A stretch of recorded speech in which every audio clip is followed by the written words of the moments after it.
সোনা কি করছো? আমি বই পড়ছি। কি বই পড়ছো?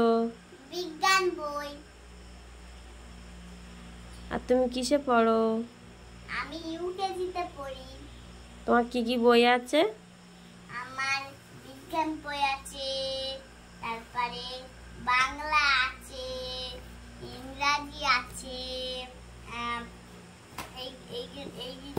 এইগুলো সব খাতা। অঙ্ক বই আছে, তারপর জিকে আছে। আর কি আছে? আর কম্পিউটার? হ্যাঁ, কম্পিউটার আছে। আঁকাও আছে? হ্যাঁ। একটা কবিতা বলো দেখি। তাই তাই এই তাই তাই করছে। কি করো? বাংলা স্কুলের পড়া দেখাচ্ছি আমি। কবিতা। এই দেখো, আমি এই কবিতাটা পড়বো। বলো। উড়ে উড়ে ঘুরে ঘুরে কোথা যাস পাখি রে, গান গাছ সুরে সুরে তোরে কাছে ডাকি রে। মন চাই উড়ে যায় যদি পায় ডানা রে, খাই গাই গান গাই শুনবো না মানা রে। বৈকাল ফিরে যাই যেথা ছোট বাসা রে, ঘুম নাই জেগে তাই কত মজা হারে। বাহ, খুব ভালো হয়েছে।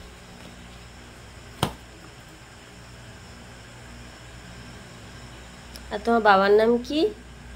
দীপেন্দু মন্ডল। তোমার মার নাম? ঋতু মন্ডল। আর তোমার ঠাকুরদার নাম?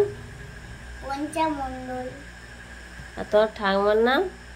যমুনা মন্ডল। আর তোমার ঝিমার নাম? কাঞ্চন মন্ডল। মন্ডল।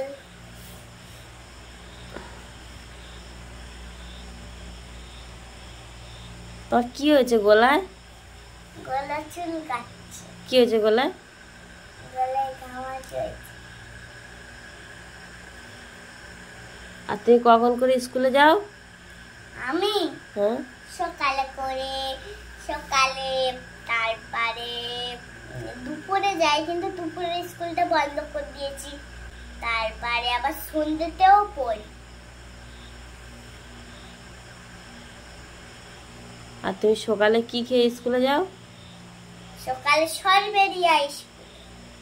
সকালে কি খেয়ে যাও স্কুলে? সকালে আমি বনবি খেয়ে যাই। তোমার দেশের নাম কি? ভারতবর্ষ। কোন রাজ্যে বাস করো? পশ্চিমবঙ্গে।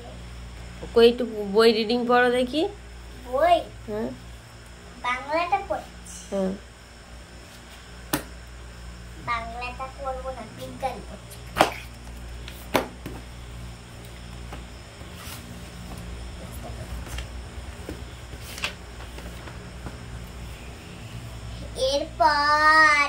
এরপর হলো উদ্ভিদের কাণ্ড। উদ্ভিদের যে অংশ মাটির পরে থাকে তাকে বলা হয় কাণ্ড। এই কাণ্ড থেকে উদ্ভিদের ডালপালা বের হয়। ডালপালায় থাকে পাতা, ফুল ও ফল। আরো পড়ো। কোন গাছের কাণ্ড হয় মজবুত ও শক্তপোক্ত। আবার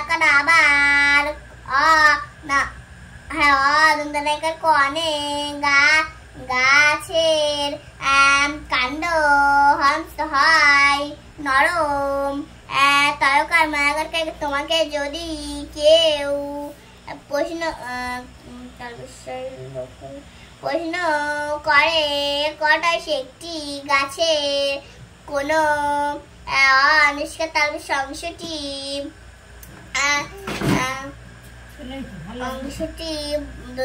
সব থেকে শুধু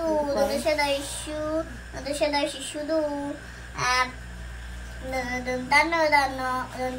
সুন্দর। তুমি নিশ্চয় উত্তর দেবে ফুল। ফয়সলা একার ফুলেরও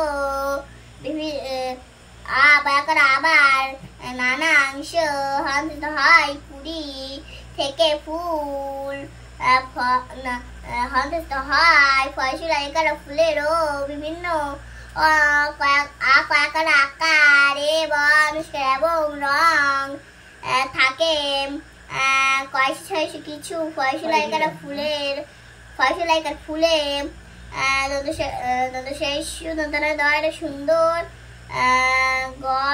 গন্ধ থাকে।